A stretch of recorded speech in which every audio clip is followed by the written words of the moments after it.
izy zany no mahatonga ny révélation isaky ny asabotsy tsy ny olona rehetra no natao ahazaka hiaino an'ilay izy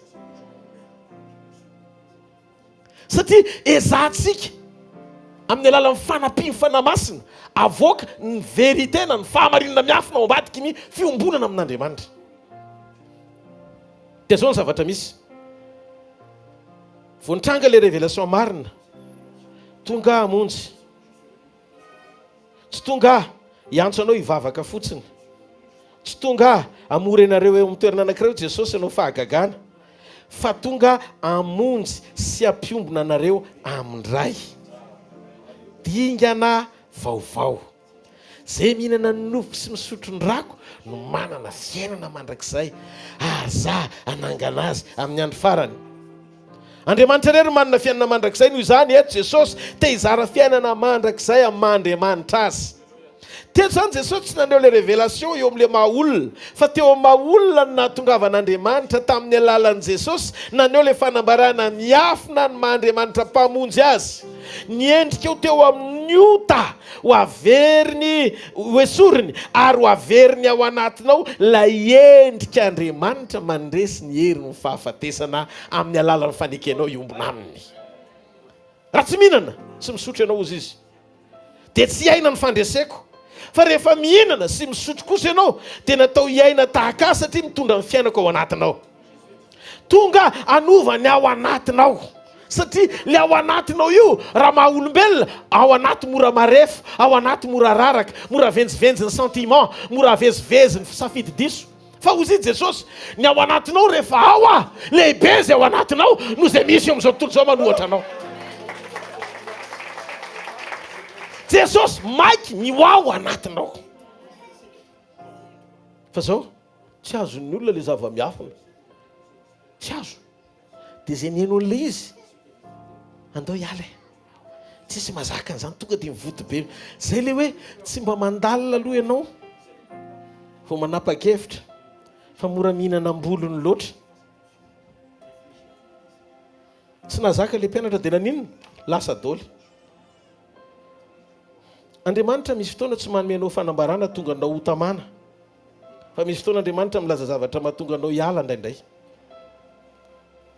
Dia zao nyfanontaniana petrany Handroso sa hiemotra hiala sa hijanona satria ozy Jesosy voalazo zao nandeha amin'ny 20,000 satria le 20,000 zany efa mba ataontsika hoe tany amin'ny 500,000 sa 50,000 nanaraka azy. Vao nitranga le révélation anankiray io amin'ny jona toko fahenina io niala daholo ny rehetrarehetra tonga dia vida zato sisa nijanona teo. Teo izy Jesosy tamin'izy 20,000 avy any zany zareo miteny fa ino ary ty ataonao miteniteny foana ianao ny olona efa manomboka tafiditra amin'izay le fo te higérer foule. Teny me zavatra mahafinaritra ny olona mba tonga ny olona ho tamana satria ny tombony isan'ny olona. Fa ozy Jesosy nareo koa sao dia hiala. Raha tokony hoe Jesosy tokony hiteny hoe marina zany lazaindreo fa tokony miteny zavatra tsy tokony ho teneny koa. Mafantatrareo nahazahoako an'le révélation hoe Andriamanitra tsy mitady trano fen'olona fa mitady olona ho fenon'Andriamanitra. Jesosy nahitako an'iny voalohany. Noho izany tsisy ninona engagement raisinao hoe ho hvkl mandrakizay ianao. Ny hvkl tsy maintsy ilana taratasy any amin'ny fanjakana. Fa ny antony atongavanao eo mahazo miaina malalaka ianao rehefa fantatrao amin'ny fandrenesan'ny sofinao fa mampety anao any an-danitra ny zavatra torianay fa rehefa vilana koa ny eto mandana mandeha. Misy olona mihaino veto sa tsy mihaino. Ny tanjony eto ny anangana anao, ny ampahery anao, ny fakahita aminao eny amin'ny raha walantry tsika amin'izay tsy mifamitaka. Zany no mahatonga azy izahay no mena voninahitra fa ny anaranao rery Andriamanitra. Mitiafa mafeo an' Jesosy, mitiafa mafeo an' Jesosy. Misy zavatra nandray asehon'Andriamanitra anatina fanambarana tsy nomena ny hafa fa ianao ihany no mahazaka azy. Zay ny natonga mpianatra raiky amby 10 ahy nitazana tao anaty lakany. Fa Petera rery navita nangataka hoe antsoy aho eny aminao. Misy valim-bavaka ao anatina révélation voafaritra tsy vitan'ny hafa miaina azy fa zay nangataka azy ihany. Dia hozy izy Jesosy avy ary voaka izy avy ao anaty lakana nandefa ny ambony rehetra mpitazana tso satria le ambony tsy nangataka Petera rerany nangataka. Kitanao na directive hitondran'ny fanahy masina ny prièranao na mivavaka ao azy dia misy ifandraisany amin'ny faritra ny révélation sy fatakarana nananao. Ka zava-dehibe aminay ny ampahafantatra anao n'Andriamanitra anananao fifandraisana manokana aminy ohatra nepitany tao amin'ny Petera ka navitany nandeha teny ambony rano tahaka izay nanaovany ny antsony Jesosy azy. Ny fifalianay ny atonga ny antsonao ho tanteraka. Ny fifalianay ny atonga anao atratra mivalim-bavaka mifanaraka amin'izay révélation omen'Andriamanitra anao. Fa voalohany aloha manana communion amin'Andriamanitra. Enoy ny secret amin'ny Petera nanana communion tamin'i Jesosy. Mety rehefa mafy miataky nandahan'i Jesosy telo izy. Fa jereo ny parcours ny Petera rehetra tao anatina communion tamin'ny fiarahany tamin'i Jesosy fa nanana tombony mihoatra noho ny mpianatra rehetra izy. Mahafantatra hoe efa sensible amin'ny ara-panahy Petera, tsy ho sensible amin'ny voix na ny feon'ny Saint-Esprit zany ianao ao anatinao ao. Raha tsy manana fiainana deep communion nozy izy ny anglisy na hoe fiombonana lalina amin'Andriamanitra ao anaty. Vao nanontany Jesosy, everinareo iza? Petera nangatana, ianao ny Kristy zanak'Andriamanitra. Taitra Jesosy, Petera, Simona zanak'i Jaona. Tsy olona fo mandrana nao an'izany fa fanahy ndraiko. Sensible amin'ny feon'ny fanahy masina. Fa ianareo ve tsy mahita ny Jaona Matthieu 7:20. Fa teo amin'ny tendrombohitry ny fiovahany endrika. Fa nga Petera efa nahita hoe io Moïse dia io Elia gafa mifanenatra zareo. Fa tonga dia niteny fotsiny izy hoe io Mosesy izy dia io Elia. Petera nahalala hoe Mosesy Elia io. Sensible amin'ny zavatra ara-panahy satria tian'i Jesosy izy.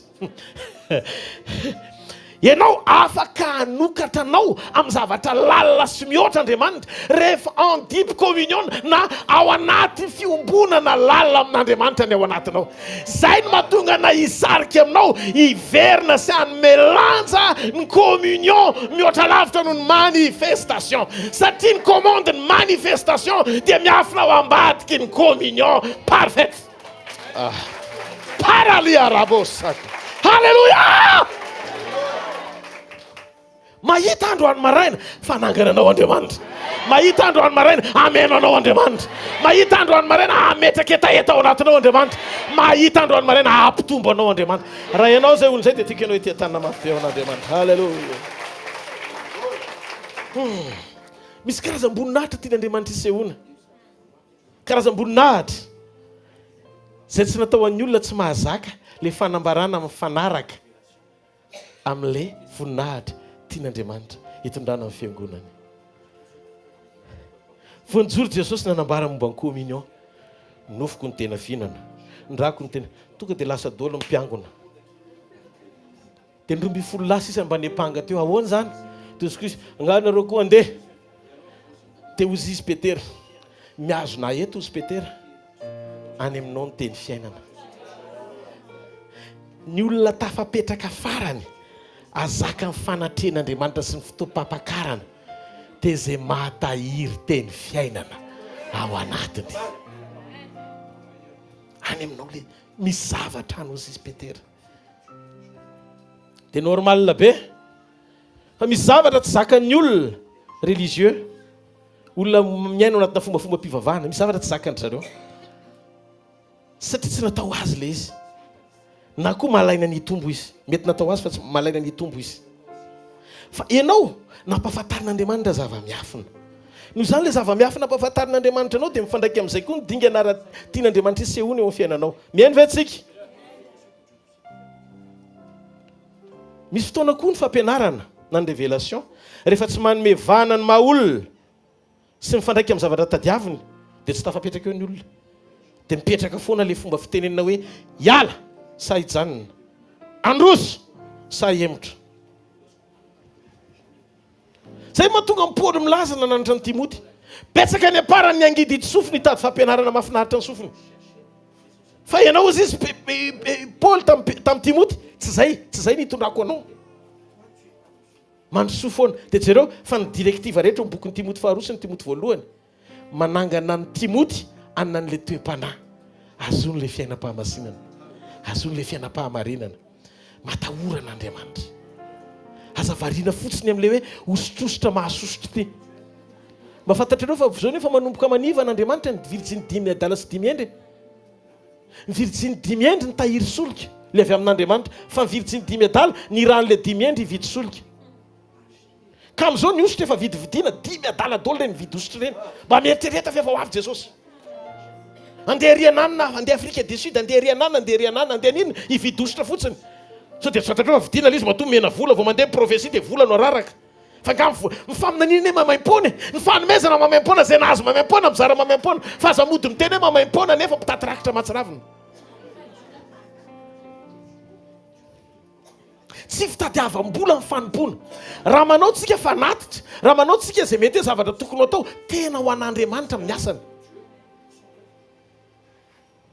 Fa tsy ilaina akory ny fanatitra. Ilaina ny fanatitra ho an'ny asan'Andriamanitra. Ilaina ny zavatra rehetra mpandrosoana ny fanjakan'Andriamanitra. Fa tsy tokony fatoana ao anatina motivation ny vola. Fa manipulenao na mamily lalana anao fa na mamona. Tsy ekohaka amin'Andriamanitra ary andiso ny fiakofanao eny aparany. Satria rehefa andiso ny fiakofanao izy, lasa hifantoka bebe kokoa moyen ianao fa tsy atehitra amin'Andriamanitra. Ary nefa zay ny atao efanim-potsampy, mamily lalana ny fiankofanao tsy ho pura amin'Andriamanitra tsony. Tsika tsy azony zavatra rehetra sakanana zany, tsy hanao zay tiantsika atao an'Andriamanitra. Amen sa tsy amen? Satria tsika tia an'Andriamanitra. Tsika ne tsy miezaka manao zavatra ivelany. Tsy hoe fisehoana ivelany hitan'ny olona fa tsara ianao, mahafinaritra ianao, mety ny ataonao. Tsy olo fiarahamonitsika fa pon'ny lanitra. Tsy mahare tia karangaba an'Andriamanitra. Noho izany elao daholo zay fomba mbola mety mangeja ny fiainam-pananao, tsy ahafahanao tena miombona sy miray amin'i Jesosy. Miala ny olona satria ny fampianaran'i Jesosy tsy manome vahana ny zavatra ilaina. Ny olona rehefa feno Andriamanitra dia mifankahita amin'Andriamanitra ao anatin'ny olona. Fa izy ilay telo teo ambanin'ny azy-terabinta, avy any Abrahama nijery azy, olona telo ny hitany. Nefa ny sainy Abrahama, ary nahita Abrahama tsy olona normal leo anankitelo ireo. Ahoana no anjely ny voasoratra ny Baiboly? Andriamanitra nefa n'ilay izy. Amen. Andriamanitra ny tonga namangy an'i Abrahama. Andriamanitra raha anjely na zava-panatso tokony hinan-kanina, fa i Abrahama nanapahatakarana fa miseho amin'ny endriky ny olona fotsiny izy, fa tokony homen-kanina. Hitanareo, raha tsy manana communion anao tsy manana vision. Mitovy mamantatra ny zava-panahy hiavaka amin'ny zavatra mahazatra. Hitanao ny communion manova vision. Vao nandeha ilay mpianatra roa any amin'ny lalana Mosy, tonga ry zareo tao amin'ny efitra anankiray fa efa hariva ny andro nampandroso an'i Jesosy. Vao mivakian'i Jesosy ny mofo, nahitan'i Jesosy izy nefa teny an-dalana jambo izy. Noho izany ny communion manova vision. Zay mahatonga ny Abrahama rehefa ny communion amin'Andriamanitra izy, tonga dia nafantatra n'ilay olona anankitelo hoe amin'ny endriky ny olona io fa Andriamanitra tonga mamangy azy, dia nanao ny tokony ataony izy. Ary tamin'io andro izay nanomezana ny voninatin'Andriamanitra natonga ny Sara nitondra ny Isaka. Ianao zany afaka hisezira fahasoavana ao anatina opportunité na fahafahana misokatra ohatry ny androany maraina hifankahita amin'Andriamanitra. Fa omeo lanja ilay communion mba tsy ho diso anjara manifestation ianao. Tsy mahare teka ho an'Andriamanitra. Tsy mahare teka ho an'Andriamanitra. Ao ve tsika sa tsy ao e?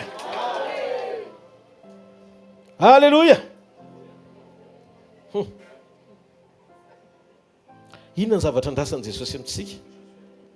Hay Andriamanitra koa te hinan-kanina. Tsika omeny. Tsika omeny hihinana azy. Averiko.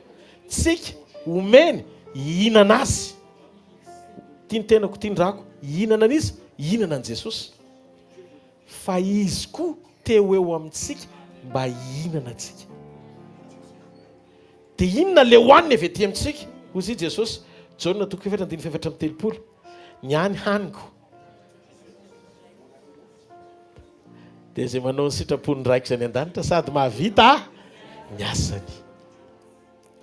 Voky zany izy rehefa omentsika hanina.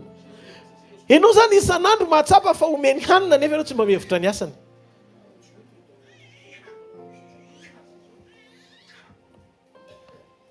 Raha eo amin'ny nofy ihany ianao dia ho raraka.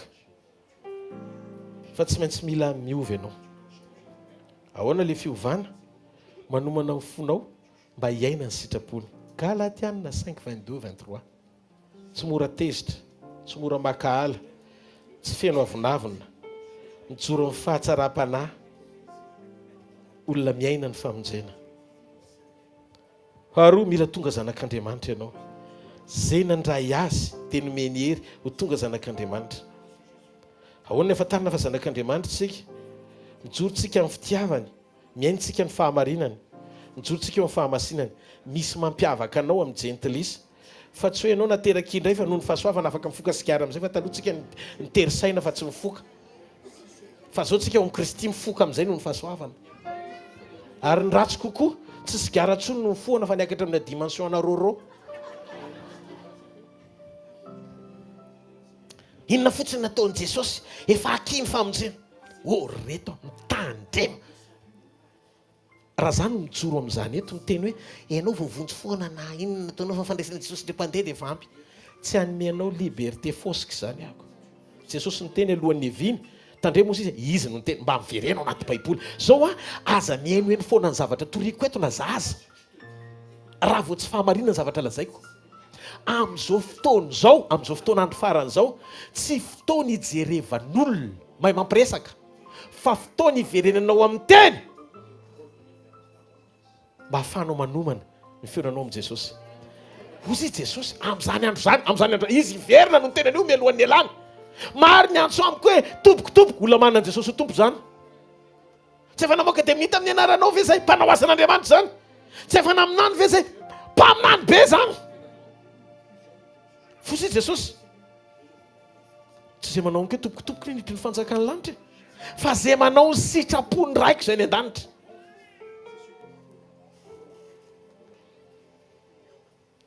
Dia izy maro no tena zay nefa ohatra mialamoka ianareo, mpanao meloka. Ny asanao meloka no nataonao, mahalala ihany ianao, fa nampandevitra ianao satria niaina tamin'ny sitrapoka ianao. Dia moa dia marina fotsiny eo amin'izay le sarosaromanao anatin'ny grasy. Fahasoavana. Zao miambeno izy Jesosy. Betsaka nantsoina fa vitsy no fidiana. Mba meteza ho isan'ny vitsy ampakarina. Virjiny ane le fole, virjiny fiangonana. Folo, 10 andro 10 medala. Fomba fiainandreo ny amantarana azy.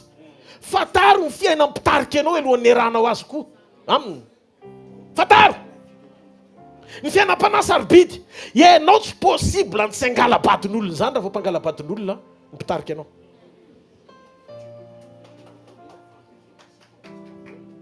Ianao tsy possible ny hoe anana fiainam-pahamasinana miorona zany raha olona mivaralila ny eo anoloanao.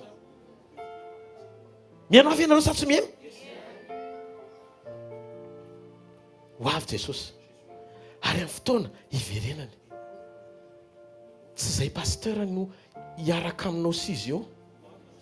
Ianao sizy io ka inona ny accompagneko anao sy tena hoe azoko ijoroana eo amin'ny fiainanao, te hanaitra anao fotsiny hafa andray androany eo naminy manokana ianao ohatra izay eo nako aminy koa.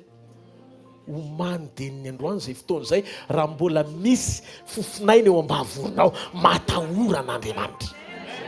Ajao izy fa masina. Okizay ny kristianisme miaina anatina fifohazam-panahy, miankina amin'ny fabetsahan'ny olona nefa tsisy fiantraikany eo amin'ny tontolo misy ianao mba hanova azy akory ny fisianao. Ho avy Jesosy. Avereny ho avy Jesosy. Ary tsy maintsy ho avy zay andro zay. Manomana an'izay tsika. Izy aloha ny hanomana an'izay ny te hafa mafy be ho anazy. Ndao tsika ijoro hitondra ny afo ny fitiavany sady zany. Ty tany ty mandalo fa ho ararotsika arak'izay nambarana hoe araroty ny andro azo anao vatso. Ndao tsika hifanampy mba hiparitaka aingana zany filazantsara zany.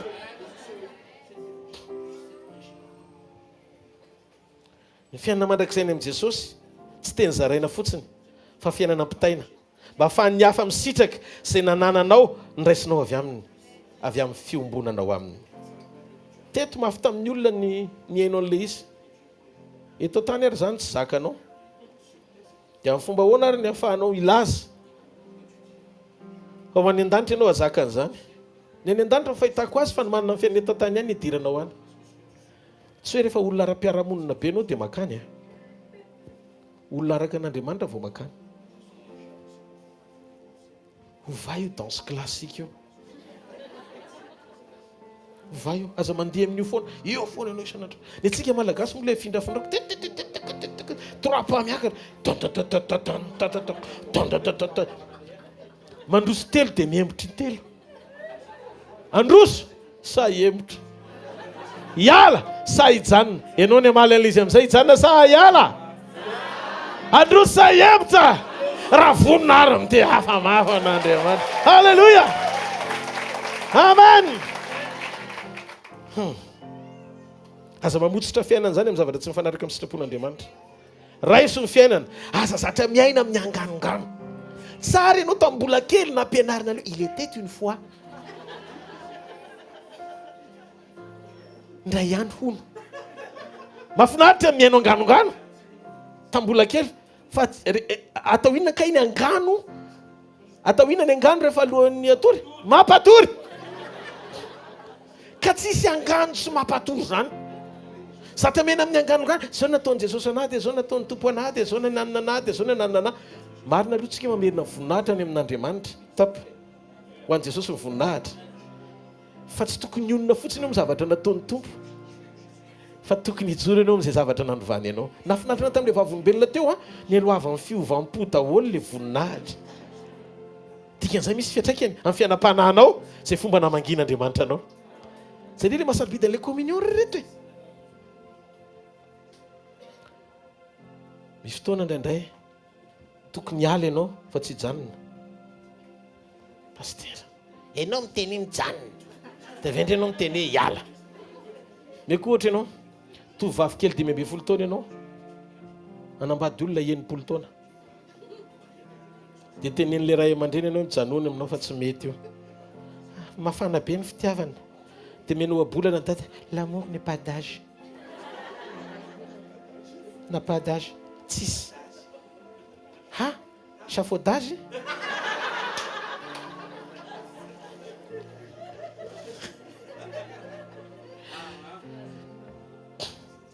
Raha maty iny dia izy any solonao azy.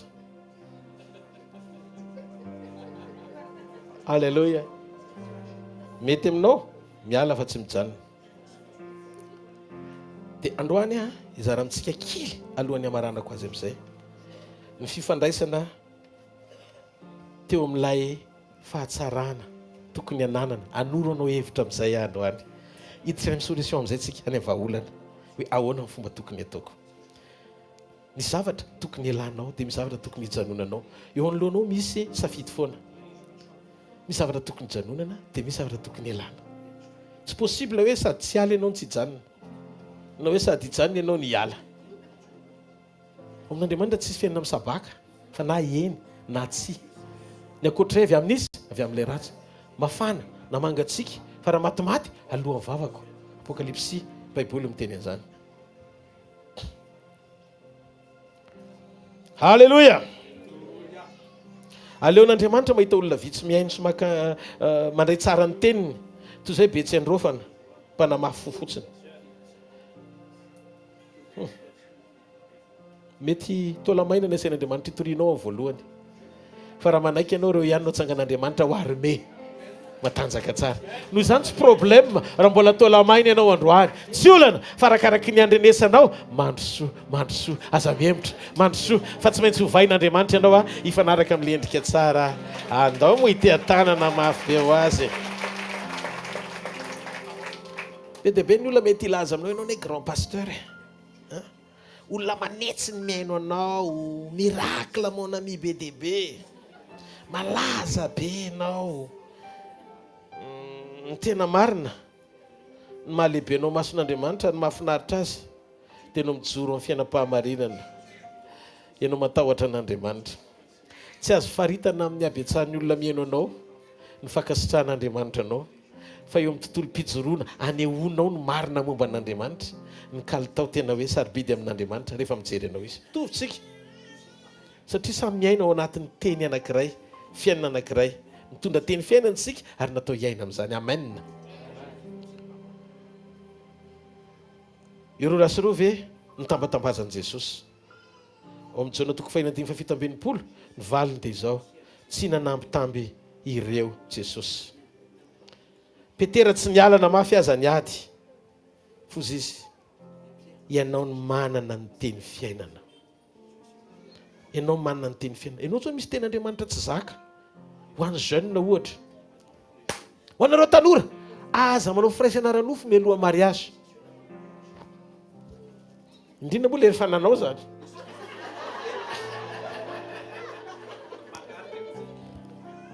Iteny indray le rangahy io. Hitanareo, le teny zaraiko eto rehefa tsy ekenao any, dia averina hoe le rangahy io, sora aloha fa le rangahy io voateny fa tsy Andriamanitra. Fa rehefa tonga le izy ke olona afaka ianao tena renao mihitsy hoe zay ianao vao tokony hiteny hoe avance. Ataovy amen mo e.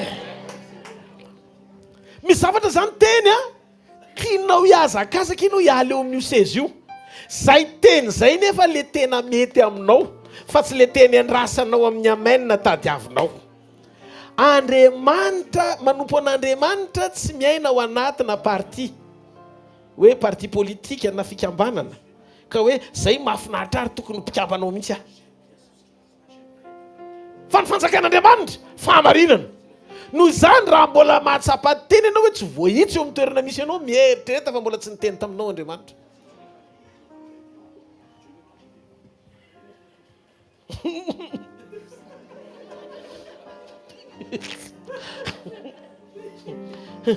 Tozy ianao misy tovavy miteny an'izany, pastera, lasany izy raha vao tsy miaraka izay. Avy aloha andeha any. Fa arakaraky ny azahoany ianao, ny antsirany ianao. Tovavy io mijoroa tsara. Pastera, fa tena mitady andeha fa tena tsy zakako tsony. Asa dia tokony ameko kely.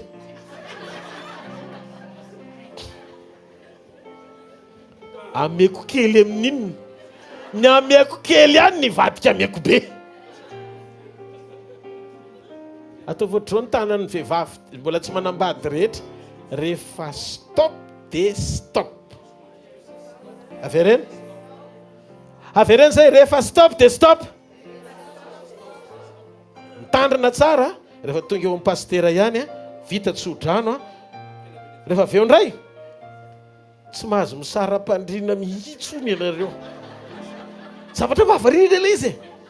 Amin'ny voalohany tsy mahazo miaraka, fa raha vao vita fanamasinana tsy mahazo misaraka. Ka ataovy amin'ny fotoana ny zavatra rehetra mba apetiny zavatra rehetra. Ny anay tamin'ny tsy fahalalana raha tsy fidiny. Ohatr'izay le izy. Tsy hoe nijoreto dia tonga dia hoe zany tena ange Gabriel. Tsy tory ny tenako any tonga avy aketo, tsy maintsy mamoaka le fahamarinana na misy zavatra tsy niainako azy. Tsy mba ohatr'izany fa raha nalala an'izany meloha tsy niaina an'izany fa soa fampamindra fo Andriamanitra. Fa raha fantatro izany, fa tsy mbola tena fantatro tsara tamin'ny fotoana alohan'ny fanambadiako lanjan'ny fisiany izany, fa amin'ny manaraka izy fotoana ho an'ny tanora manokana ny adolo ny bénéfice eo ambadika izy amfiarahanao amin'Andriamanitra. Misy fiatraikany amin'ny taranaka ao ilay izy. Izany mila mitandrina tsika fa so vaky ny andrina. Makasy izy fa so dia adesony. Sereo ny droite fa so dia maty. Ty tany ty fulany daty. Misy tika matoa, misy mivary dia misy mipaty koa. Ianao tenenina tsy andebara nefa ianao fa mino an'Andriamanitra. Ny rana raha tena izay tokoa moa maninona, ny rana eny amin'ny bary tory teny. Tsy maninona raha tena renao hoe izay nandran'Andriamanitra anao. Fa ianao tonga any amin'ny bara, tompo midiny eo amin'ny fahalemeny. Isotro le ry zay. Andombera tena tsy fampo. Tena ozy izy ny olona hoe kristianina kay misotro. Mba fantatrareo, ny fijoroanao indray mandeha mety hanovany hafa be dia be. Ohatrany tsy fijoroanao indray mandeha hanovany hafa. Ary io ny olona anankiray vao mahita ny ataonao hoe mifahasahino, elo ohatrany sy mamisioko io. Ny rehetra hamantatra an'ilay izy daholo amin'izay hoe ay izao reny. Dia izy anao fabaraka Jesosy. Nahita ny anina tariana anina, fandona tamin'ny vera ny anina. Dia avy eo ny olona esorinao mba tsy hisotro. Enao ndray makasary miaraka amin'ny tavoangina labera fa hoe olona nafahana hono. Fa hoentinareo aiza ary ty fanafahany ty. Efa lazaina hoe mba hitreto hoe John ilaina anomana ny fatokavana. John mpanao batisa. Elizabeta mibety aza misotro tovaina toka fa mahamasinatra any am-boaka. Zany hoe divay sy toka zany fa avalo ny fahamasinana ihany koa. Mandana mba jereo e. Dia no nefa namarina hoe mila misotro fa amin'ny antoniny. Ny antoniny aminao ray barika mbola tsy antoniny ihany. Jereo masina akaikinao atsara ty resaka ty hoe. Fa na Handroso hoe na hiemotra na hijanona hoe na hiala. Amen. Petera tsy niala. Zay mahafinaritra amin'ny Petera. Aza miala fa mafy be le teny. Aza miala fa ohatry ny mangirifiry be le fanambarana ary tsy takatry ny saina. Tsy mahazo miala tsika na mafy aza ny ataky satria mila an Jesosy sika. Amen. Ny devoly eny fa avalo ny devoly dia ny communion anao e. Tsy problème an'izay fampiasan'Andriamanitra anao ihany. Raha tsy zany ve izy ahazo mpaminany, ahazo olona be dia be hoe efa namoaka dia mita ny anaranao zay olona ampiasain'Andriamanitra ane zany. Nanao asa lehibe zay mpanangana maty zany. Fa azo ny devoly matoa tsy fantatry Jesosy. Donc tsy fampiasa izy tsy fahavalo ny fampiasan'Andriamanitra anao fa izy fahavalo ny communion anao amin'Andriamanitra.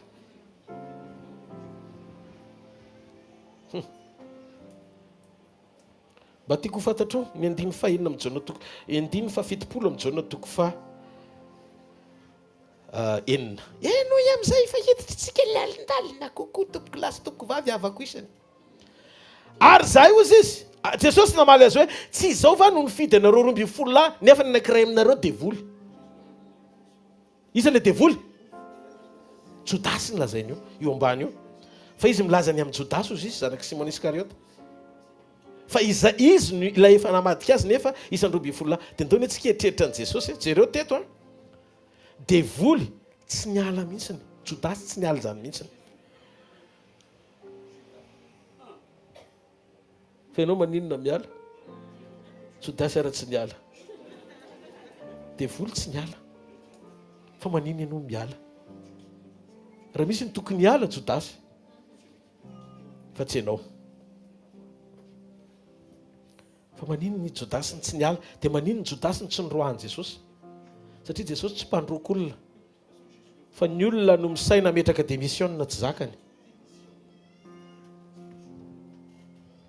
Jesosy tsy manilika an'izan'izy zany. Navelany teo Jodasy dia teo Jodasy. Fa nampalahelo ny toeran'ny Jodasy namantara ny marina ka nanamafisany fony na tonga azy ho mpamadika. Ianao zany na vao maheno teny fiainana foana dia zatra miaino an'le izy dia lasa ohatry ny zavatra mahazatra anao le izy raha vao tsy ampidirinao any anatinao tandremo. Fa zay no nahavoan'ny Jodasy. Petera teo ny aino fa isaky mandray teny dia mora manenina kely dia mandray fanapahan-kevitra. Dia jereo ny fiafarana. Fiafarana Jodasy sy Petera tsy nitovy. Samy 12 lahy teo fa tsy nitovy fiafarana. Tsika mety miara-mipetraka fa tsy mitovy fiafarana. Noho izany tsy ezaka mihitsy hijery sy aka-hevitra aminao hoe Handroso ianao sa hiemotra fa za mahafantatra ny tokony ataoko. So dia hanazava amiko ny antony fiamoranao ianao dia andresy lahatra anazy akoho. Fa tsy ho azonao amin'izany ny ety. Mandroso tsika hatramin'ny farany. Mandroso atsika hatramin'ny farany. Jereo fa nanana mission Jodasy dia tsy nikitihan Jesosy. Fa manino Jesosy tsy nikitika ny Jodasy nafantany azy hoe hamadika azy izy. Ny antony Jesosy nametraka ny lanjany destin ho ambony lavitra noho ny émotion. Za hiditra ao anaty solution amin'izay. Ty amin'izay vahaolana ho anao. Nametraka lanja izy ny anjara voatendry ho ambony lavitra noho fihetsem-po. Olona teny Jodasy matoa fidiny. Fa navelany Jodasy satria manana tanjona ny amin'ny fisian'ny Jodasy izy. Raha tsy ovy Jodasy atateraka ny famonjena. Nijery ny famonjena antsika ho ambony lavitra noho famadihan'ny Jodasy Jesosy dia izay nahatonga azy tsy sorena. Nanalala meloa azy fa madika azy izy.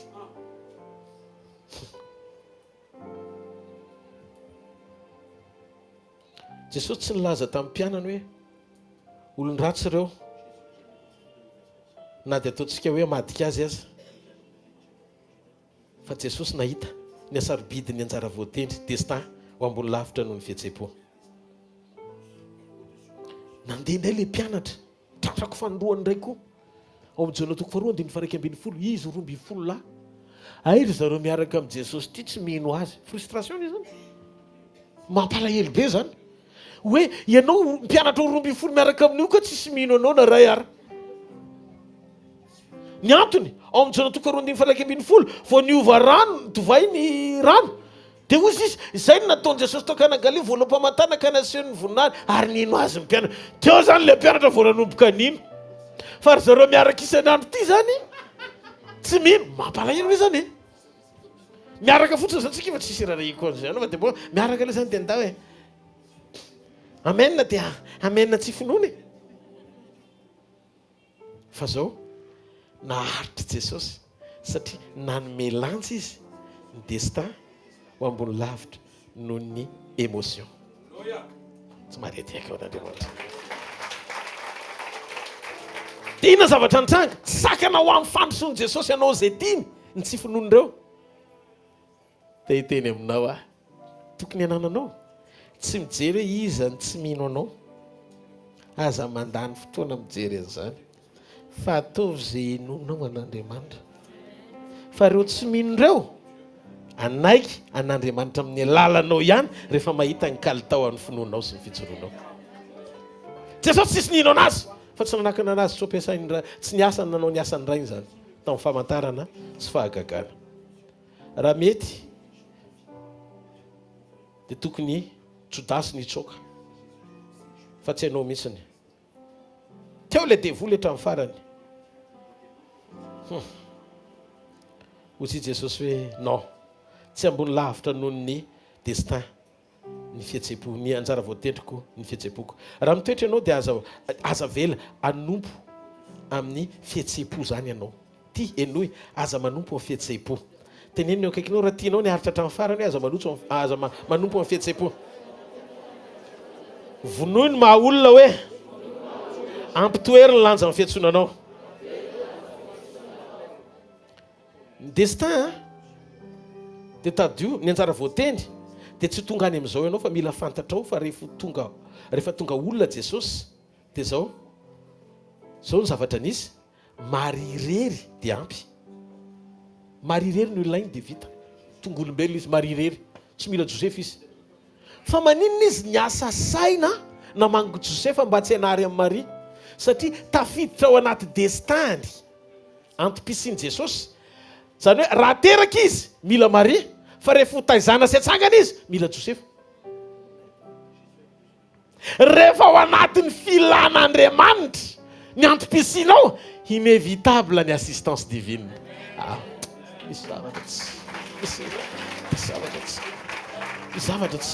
zavatra tena tiako azonao fa lasa lavitra be tsika. Misitona be le zavatra. Amen. Misitona be ny fanahy masina. Zany mahatonga antsika tsy mampianatra anao, ampanantenanao zavatra tonga ny fononao ilan'Andriamanitra foana.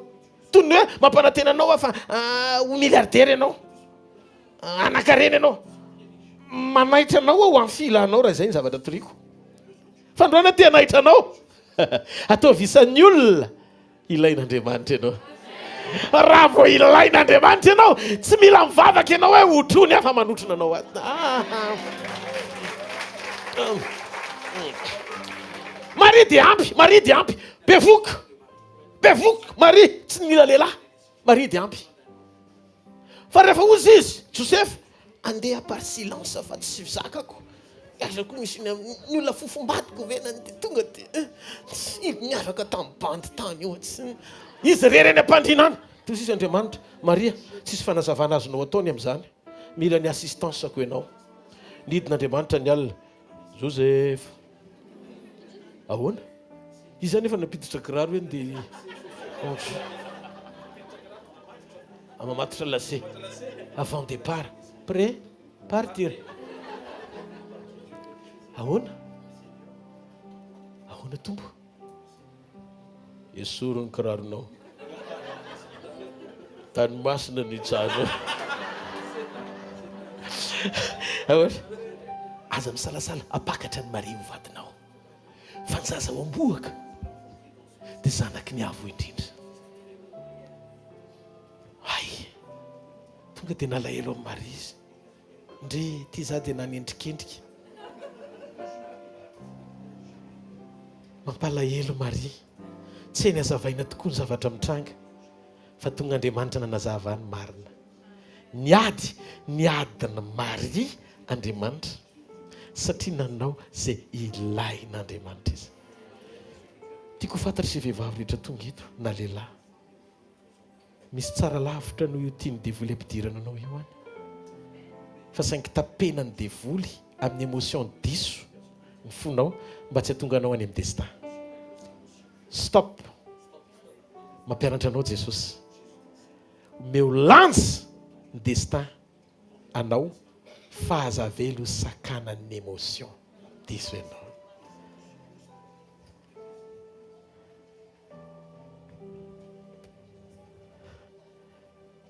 Miteny Andriamanitra. Diava mafy azy.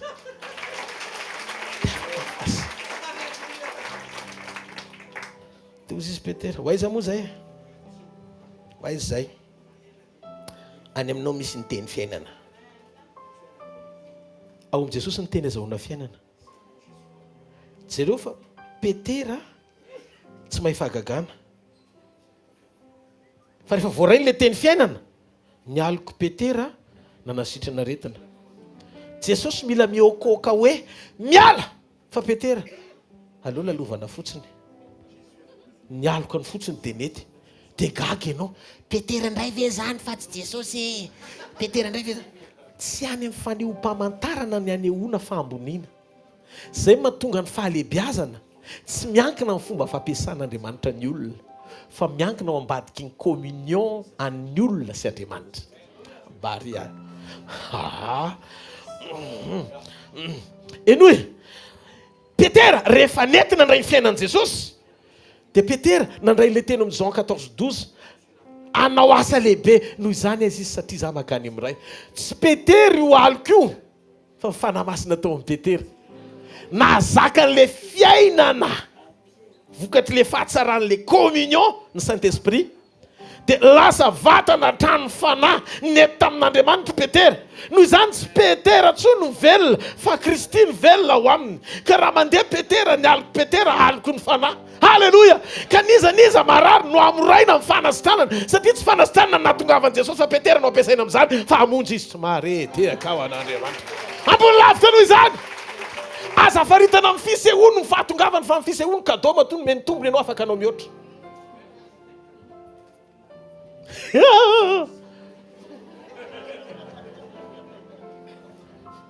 Hitanao raha vao tsy maomenao lanja ny famonjena, dia tsy zavatra rehetra manaraka anao zany.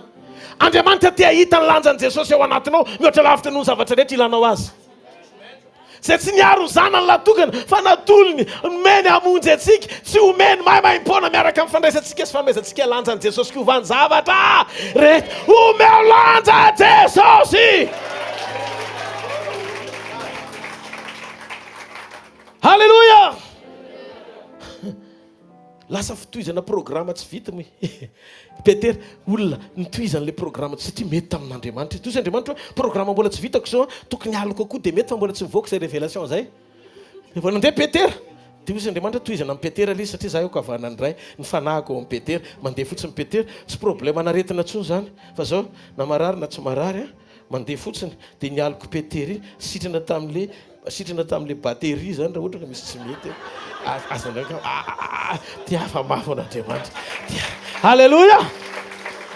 Tamin'ny rallye de miracle tamin'izany dia fantatry ny olona rehetra manerana Madagasikara zany rehefa be dia be le marary, dia ozy izy Jesosy alaivo ny jiro dia tarafo eny aminao, dia lalovo ny marary eny amin'ny estrady any io amin'le poursuite, dia mandeha lavitra be le aloka.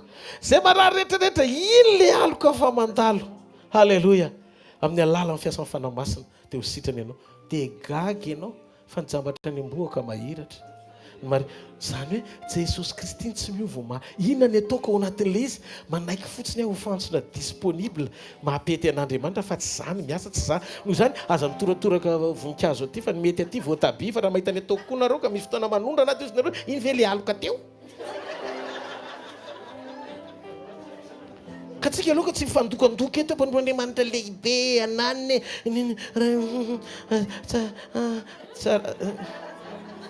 ina moa zany trarantitra ianao Rodolphe ny rariako hitanao eny amin'ny golf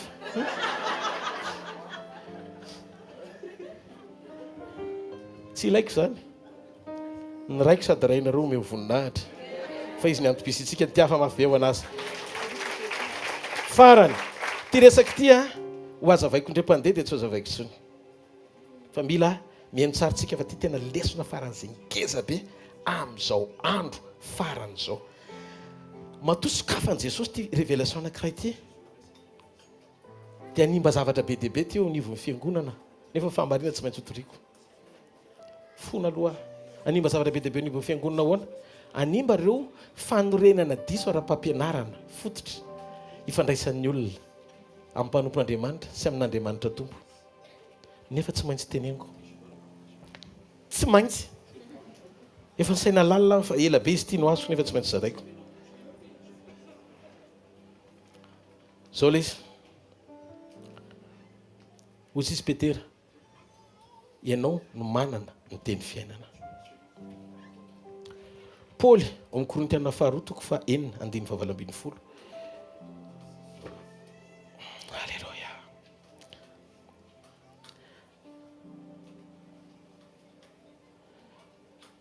ny teny Andriamanitra hoe ary zaho ozy izy ho rainareo ary nareo zanako lahy zanako vavy ho Jehovah tsy to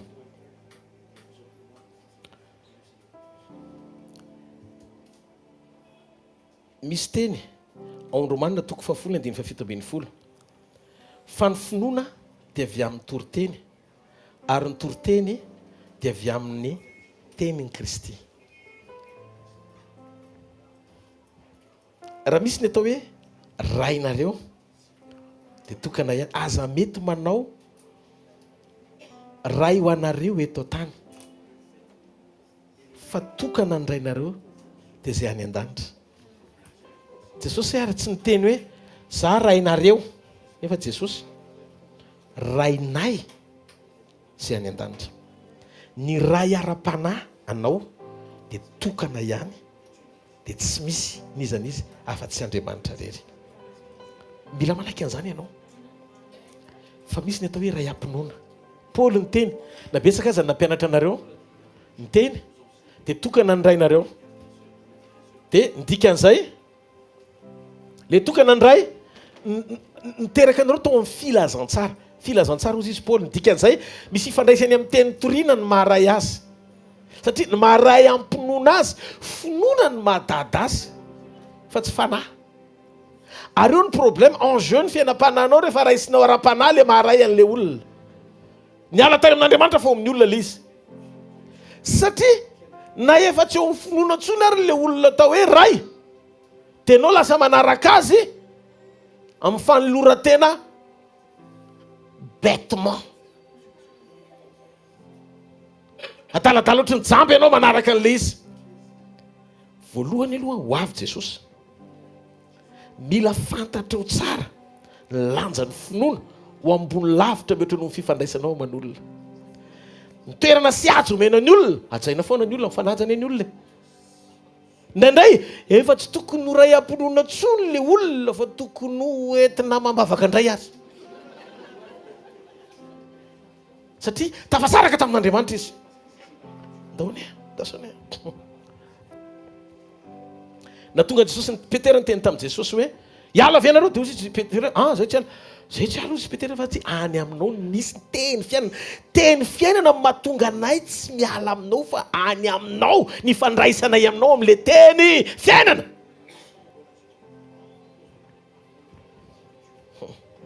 ka zao le izy tsy fihetsem-po le izy Petera nijanona satria nahalala koa Petera fa ny destin na ny anjara voateny dia ambony lavitra noho ny émotion ému izy tamin'ilay fotoana nahitany hoe ny lasa ny olona tena alahelo be izy de niteny tamin'ny Jesosy atao lasa daholo ny olona fa rehefa nazo paquet izy angala koa hiala tsy tezitra izy satria fantany fa ny anjara voatendriny amin'ny teny fiainana ao amin'i Jesosy tsy ambony lavitra matra noho ilay izy diso fanantenana fa lasa ny olona. Hitanareo fanohatra foana enjeu foana ny destinanao raha tsy vitanao no maîtriser mifehy ny émotion-nao. Teo izy Paoly izy anao saraka amin'ny fitiavan'i Jesosy manao voatr'izany satria ny anjara voatendriko ao amin'i Jesosy.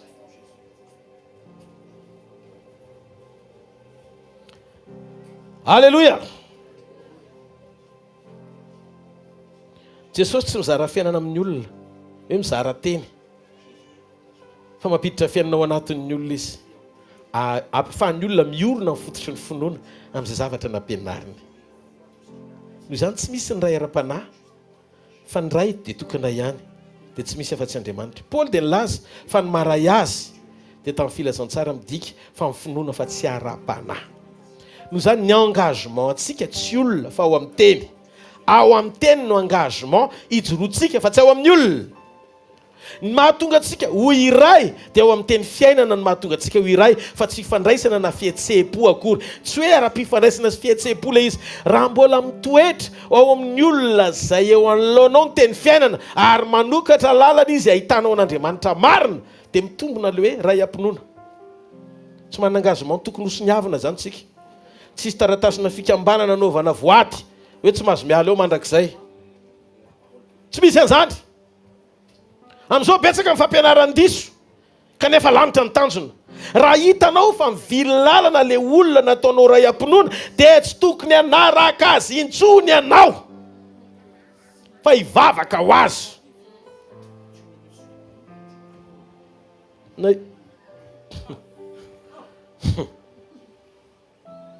Izy rainao amin'ny finoana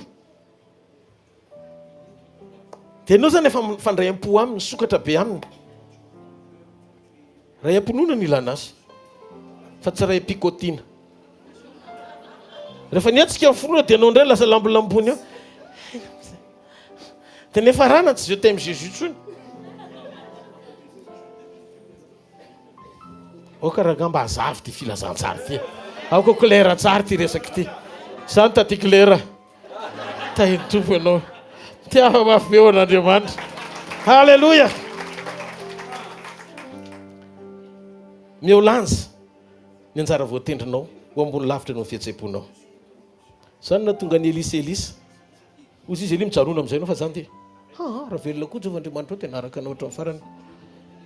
Ianao ve marinina ve anao mijanona hoa za naraka anao foana dia nefa ranany Eli nyteny hoe eny zany ny tsy ho azonao raha ohatra inona ny tianao fa tonga dia omeko lity alohan'ny an-danako fa velao amin'izay mba ho libre raha fahainao koa ohatrany hatramin'ny farany kotsy tozy izy Elisa hatramin'ny farany ny atsika sy rangahy hatramin'ny farany dia taotra dia tonga teo amin'ilay tendrombohitra amin'izay andeha Elisa. Bon lasa fa zay inona ary ny angatahanao amiko ny anjarany roa amin'ny fanana sarotra be zany. Andriamanitra rena mavita ny zavatra tsy eo amin'ny voan'ny olona zay mahatonga an'ilay hoe tsy mitombona ny fametrahanao ny lanjan'ny rainao ara-panahy an-danitra hitovy amin'izay rainao am-pinoana eto an-tany satria misy zavatra tsy eo amin'ny voany fa tsy maintsy Andriamanitra rena ny anome an'ilay izy. Tsy mahareteka ho azy, tsy mahareteka ho azy. Dia ozy izy hoe raha tsy hitanao ny akarako dia tsy ho azonao ilay izy. Zay vao natsipon'ilay manteau dia niraisiny Élisée ilay izy dia azon'ilay double portion. Zay tsy avy amin'ny Eli fa avy amin'Andriamanitra. Tandito ny fiavian'i Jesosy. Tsy mila manteau zany ianao. Tsy mila. Tsy ilaina ilay izy. Ny anazy ho ray fotsiny sisa ny any an-trano any zay. Ho anazy manana avy amin'i Jesosy ianao. Dia aza vela avezivezy ilay fampianarana hoe ilaiko ny enianina, ilaiko ny enianina. Mifampahery no ilaina amin'ny fanomezana samihafa ao anatin'ny olona. Fa ny tena mpanome malalaka dia tsy vokatry ny valim-bavaka sy etaentanao hitady fa zay nandolean'i Jesosy avy amin'ny ray omenanao. Za angataka amin'ny ray ary izy anomenareo mpananatra hafa mbo aminareo mandrakariva. Dia ny fanahin'ny fahamarinana zay tsy azon'izao tontolo izao raisiny satria tsy hitana fantany fa ianareo no mahafantatra azy satria mitoetra eo aminareo izy ary ao anatinareo. Noho izany tsy atotototo ny ositra ntsony ianao ko tonga olona mahasositra. Tepo-amboarina atao izay resana amin'Andriamanitra fampitombo Andriamanitra ny zavatra rehetra. Amen. Tanareo fa nalehanina raha nanana. Amen. Hitantsika Andriamanitra tiafa mafy be ho an'ny tompo. Tsangano eo amin'ny toerana misy atsika ary. Halleluja. Misaotra Jesosy. Lavalava amin'ny fampianarana androany fa nilainay ilay izy Andriamanitra. Toeran'ny fitiavana fotsiny. Natao atsaina ny mpanompon'Andriamanitra eo amin'ny fiainanao zay mitondra teny fiainanao anao. Natao anaja ianao ny olona manodidina anao hifampizara fitiavana ao anatin'izany. Halleluja. Fa tokana ihany natao tena ekenao mandrakizay. Ekenao mandrakizay. Fataro ny marina. Teny marina no afaka anao tsy andevo. Hitahian'Andriamanitra anao. Halleluja. Mo misy ety ireko toana ry tompo be fitipanao izao rehetra izao ny foko lasanao ry ray jereu ty zanakao izao miantoraka nina. Mo misy vaety, mo misy vaety ireko toanao Jesosy akaiza yanao iaradiza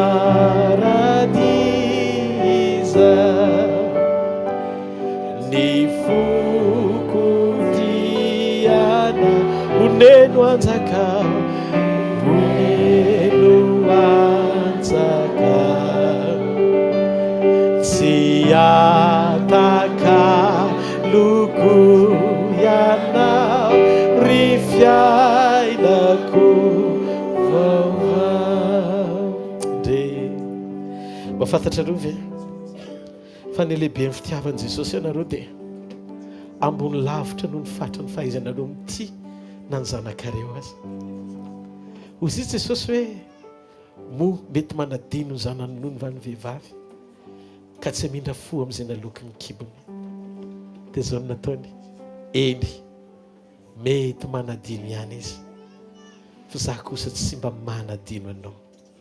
Dia hozy izy hoe indrozy izy efa vita tomboka vatsy eo ampelantanako ianao ary mahafantatrao ve fa ny mandanao dia ho anatrehako mandrakariva.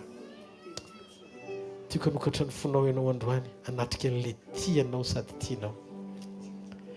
Izy rery ny fiandohantsika ery, izy rery ny fiafarantsika.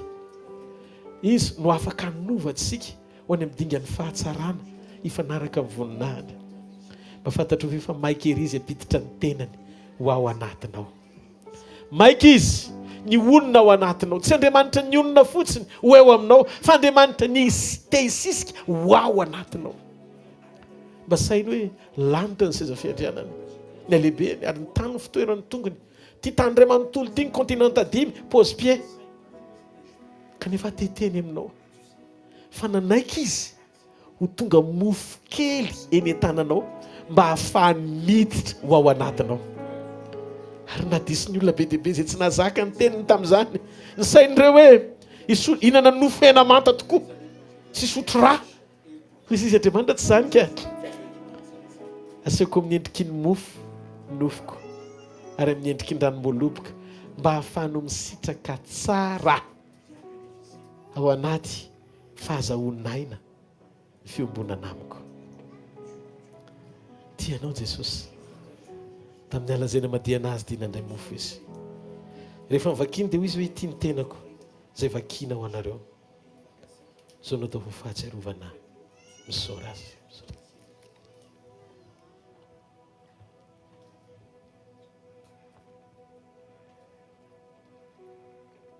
Jesosy, ny amamo ny fahatsaranao dia tsy hoe faritanay amin'ny tsiro ny fahatsapanay, fa rehefa mandinika izay ny famonjenao dia tsy olombelona mihitsy izay raha tsy teo ianao. Misaotra nanaiko ny kapoana Jesosy, misaotra nanaiko isolovonanay mba nananay fanantenana fiainana. Izany no ambony lavitra no fanasitranana, ambony lavitra no izay zavatra rehetra irinay avy aminao. Ny fahasoavana rehetra dia latsa-danja eo anatrehan'izany fahamarinana izany. Misaina tena mifofy ny fankasitrahana izay dada malala. Tesotra sy laza hoe makasitraka amboy izahay. Misaotra Tompo. Tako izany koa nandray ny kapoaka izy. Dia hoy izy hoe tia ny rano fanekena vaovao sady mandrakizay izay nalatsako anareo ho famelana ny fahotanareo. Ka nao vinareo mihinana mofo sy misotro amin'ny kapoaka dia manambara ny nahafatesako mandam-piaviko ny Tompo. Misaora azy.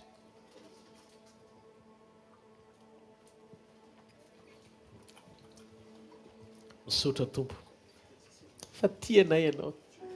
Misaotra Tompo fa maminay ianao. Misaotra Tompo fa misy fiantraikany eo amin'ny fiainam-pananay ny rahanao latsaky. Ny rahanao latsaky dia izay mandray famindram-po. Makasitraka satria izany ny porofom-panehoana ny alehiben'ny fitiavana. Tsy amin'ny fampiononana amin'ny teny, fa fanoloran-tena manambara tena alehibena fitiavana tokony ho tahafina sy tokony ho tarafina. Hanehoana ny fahatsaranao eo amin'ny fiainanay. Ho marina eo amin'ny fiainanay ny teninao, fa tsy izay tsy novelona fiainao mivelona ao anatinay.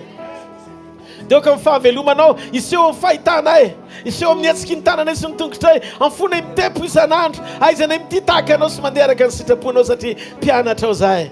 Halleluja. Fofany amin'ny lanitra ny tanao dia misaora azy amin'ny fonao manontolo. Makasitraka Tompo. Misaotra androany, misaotra amin'ny zavatra rehetra. Ianao manomenay ny tsara indrindra androany. Ianao miditra tsetra eo amin'ny fiainanay, manambara aminay ny alehiben'ny fitiavanao.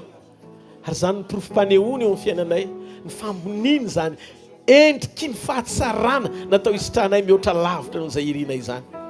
Androany Jesosy, ataovy matsapa ny tsiray avy izay nandray fanasan'ny Tompo. Fa raha misy zavatra tsy araka ny sitraponao any anatiny dia hongotana izany. Raha misy zavatra tsy tanteraka eo amin'ny fiainany dia esorony izany. Ho afaka izy, ho sitrana izy, ho salama izy, hiaina amin'ny voninahitra ao izy. Araka izany teny izany Andriamanitra, dia ho tanteraka eo amin'ny fiainany tsiray avy izany. Amin'ny anaran'i Jesosy. Amen. Mazoa toerana vetivety ary. Nao fanaritsika eo an'Andriamanitra. Halleluja. Tikana hoe tena mamiko hoe tena tiako indrindra malala ny foko ianao Jesosy ô, tsy atakaloko an'izany izay tsy hosoloko ninoni none fa hatramin'ny farany netsika sy anao hatramin'ny farany. Nafoko izay maminy foko ety dia omeko anao. Nandao ahy azy izao tontolo izao, sao tsy alaminao. Nafaly ao nalahelo ao tofony anao, narary ao nany ao tsy nilaozanao. Ka ity ao mivoady fa anao hatramin'ny farany. Tikana hoe, tikana hoe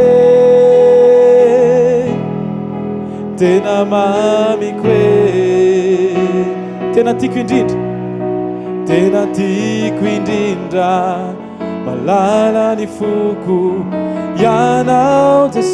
sociaux tsy atakaloko an'izany iza tsy hosoloky io ninonine fa hatramin'ny farany antsika asianao hatramin'ny farany tikanao tsika rehetra miaraka tikanao tikanao tena mamiko e tena mamiko e tena tiako indrindra tena tiako indrindra malala ny foko ianao Jesosy ô tsy atakaloko tsy atakaloko an'izany iza tsy hosoloky io ninonine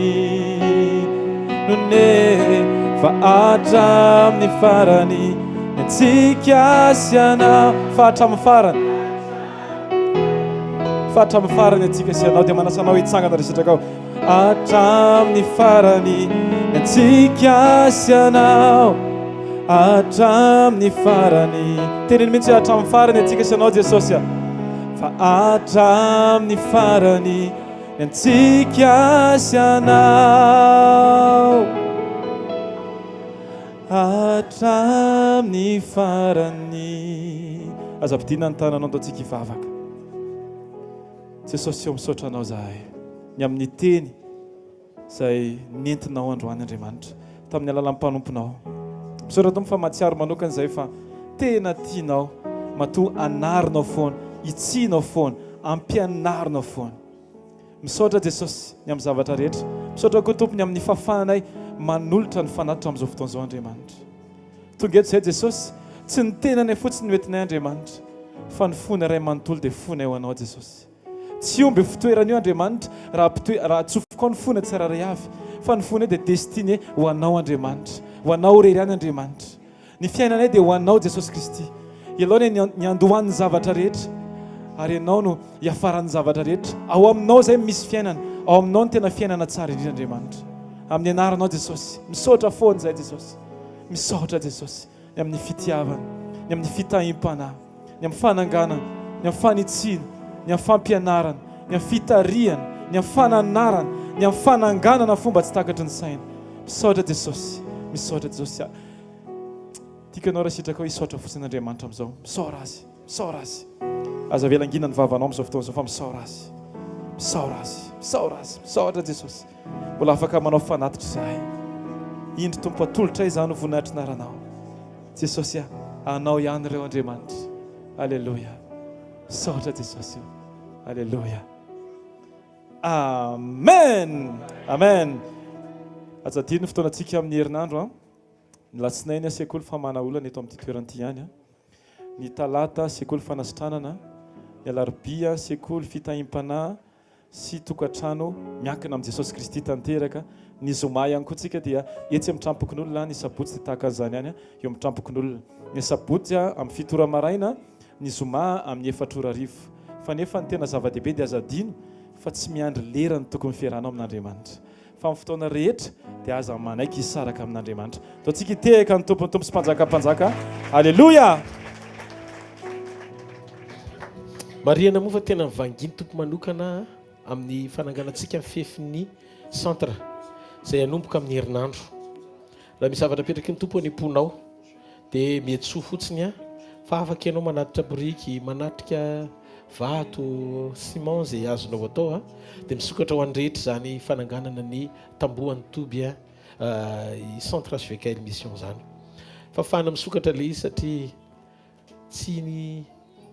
tsy ndroinainy telo sika ny anao an'io findre mandeha ary izao zavatra hitantsika izao dia profo maneo amintsika fa tsy mitrampokin'olona mandrakizay tsika na eto amin'ity toeran'ity mandrakizay noho izany tsara tsika mba manana toerana andraisantsika fampaherezana ho antsika ihany koa sa tsy zany dia sorana manokana ny mpiandraikitra mikasika momba ny fanorenana rehetra ny komite zany ao i tonton marque sy tatiana no zany amin'ny fikarakarana ny taratasiny ilay izy zareo raha teo koa efa teny hita hoe mafana tsara ho an'ny tompony ao anatin'izany misy zao fa mifanomboana rehetra sy ny fanataterana rehetra ny ho azy io dia Andriamanitra ny anao azy ary raintsika tombotsoa Davida be imbetsaka izy teny izany ao ny tranonandreo toy Andriamanitra ny zanako fa ny tananao misy ndray bety nefa tsy nanaiky izy fa vao maika izy nanao vao may izy nanao nomeny daholo izay nataony rehetra satria ao am-pon'ilay izy aza manao na inona raha tsy mahatsapa ao anatin'ny fona hoe tena ho an'Andriamanitra ny anaovanao an'izany fa raha fantatrao fa mbola misy arrière pensée ny anatinao satria vao faty mamona kely ianao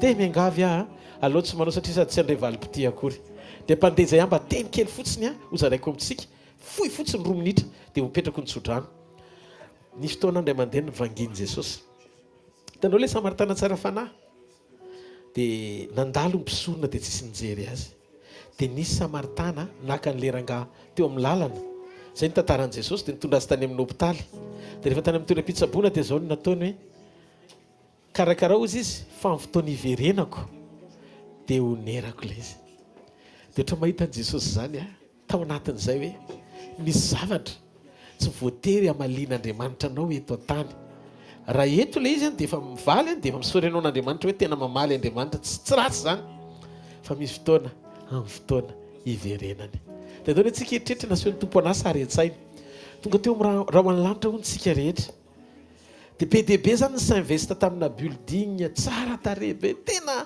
tanàna anankiray sy ty anankiray ny azy fa rehefa raha ho any lanitra dia nitodika an'ilay izy dia lasa nanenina be fa nanenina raha volako no laniko tamin'reto zavatra tsisy dikan'reto satria hopodika sy ho rava ihany ka ile tany ary tsy hoe akory teo mandrakizay izy rehefa nanangana an'iny fa na ilozana na mandao fa tokana ny mandrakizay ao amin'i Jesosy ny fiainantsika manana Jerosalema vaovao tanjontsika mihoatra noho ity hita maso ity tombotsoa no afatsika manao izany ao amin'ny fanjakany satria ny asantsika ao amin'ny fanjakany manaraka antsika rehefa miala etsitsika dia za te hiteny aminao tsy hametraka engagement moral ao anatin'ny sainao na hoe dette ao anatin'ny sainao hoe Andriamanitra tianao sy ny sisa fa manaovany zany be deaibe sokafo fotsiny fo tsy voafetra nininitsika ao amin'ny fanjakan'Andriamanitra tianao Jesosy amin'ny fanatanterana ny asany na tsy mahavita koa azy ianao fa mbola tsy manana tianao foana izy fa tsy izany raha tsy manao ianao dia tena hitanao zany hoe ananiny zany mba vitanao ve ny men'Andriamanitra Andriamanitra tsy mamaritra ny fitahian'ny olona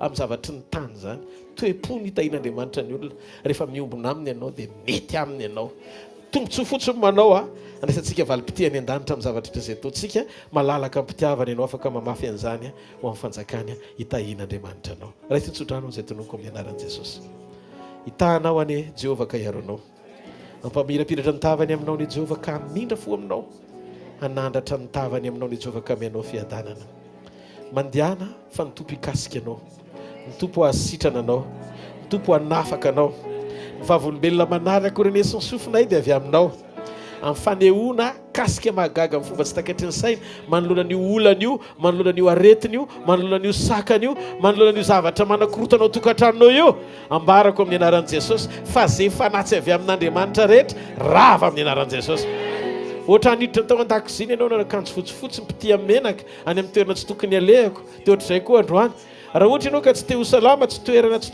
tokony alehanao zany eto androany maraina fa matoa anao tonga eto tsy maintsy pity amin'ny fahasalamana ihany satria eo amin'ny toerana teny misy fahasalamana raiso amin'ny anaran'i Jesosy ny anjara fahasalamanao ny anjara fanasitrananao ny anjara pilaminanao amin'ny fiaina tokantranonao ny anjara piadanana ho anao ao anaty ny anjara mpamonjena avy amin'i Jesosy ho anao raiso dia mandehana fa io varavarana mikatony io sokafan'Andriamanitra amin'izay io fanahy ny tena nisakarivo io hitsahatra amin'izay io aretina mampahory anao io ho afaka amin'izay satria hijoro Andriamanitra dia hielo ny fahavalo tsy ho tafatoetra eo ny fanatrehany ny te-mpanjakany ratsy fanahy ho tahaka ny fanely setroka ny fanelon'Andriamanitra azy ary tahaka ny fiepony savika eo anoloan'ny afo ny enany zany eo amin'ny fanatrehan'Andriamanitra mandehana fanotrona anao Andriamanitra tsy ho irery zany ianao tsy ho raraka zany ianao tsy ho ravo zany ianao ny tanan'Andriamanitra hiazona anao izy hanohana anao ary izy hanotrona anao amin'ny lafiny anao ray manontolo amin'ny anaran'i Jesosy ataovy amenina tsara ho an'Andriamanitra zarao ary ny fahasoavan'Andriamanitra mato izao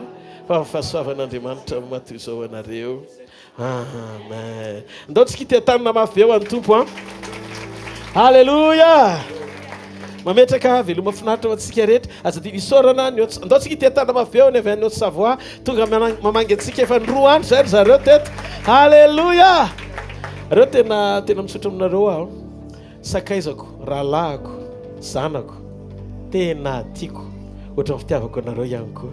Amen. Tena tsisy tombotsy alitsika ato a, ary tsy misalasalantsika satria fampizarany soantsika amin'ny mahampianakaviana ray antsika.